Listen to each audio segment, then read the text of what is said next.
వచ్చేటివేమి దేవి? అవును నాథ, ప్రశాంతమైన ఈ ఆశ్రమం ముందున్నాను. నా మనము ఎలాగ ఉన్నది నాథ, నా మనము ఎలాగో ఉన్నది. నాకును అట్లే ఉన్నది. చిత్తం బేటకు కలవరపడుచున్నది.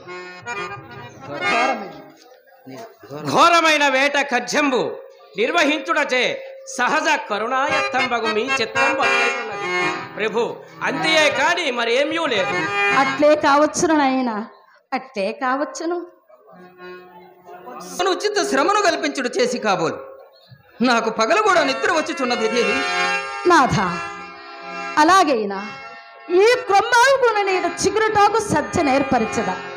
నా ఎంక తలంబు తలగడగా ముచ్చుకుని ఇంచక సేపు సుఖనిద్ర పొందుదగు నాథ. పగట వేళ నిద్రకు ఏర్పడినది కాదు, మరియు నిద్ర అన్న స్మరణకు వచ్చాను. నిన్నటి రే అపరయోమనే కొంత స్వప్నము కంటే దేవి. దుస్వప్నమా? అవును దేవి. అదిట్టిది నాథ.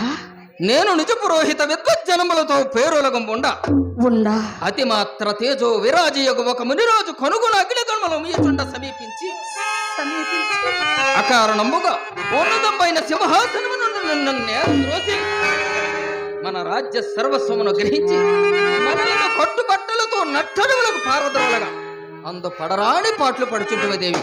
ఎంతలో మెలుపుగలిగి నాథ, ఎంతటి దుస్వప్నము! ఇదంతయో మనకు శుభ్రునే సూచించుచున్నది. నాథ, నాకును అట్టికలే వచ్చినది. నాథ, నాకును అట్టికలే వచ్చినది.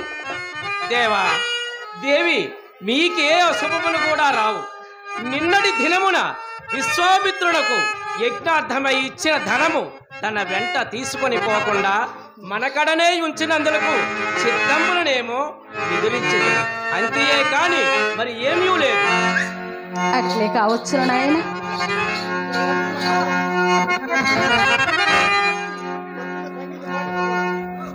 ఇప్పట్టున సంగీత సాహిత్యములు కూడా చేయవారెవరు లేరే. అదిగో వారెవరో ఇటే వచ్చుతున్నారు.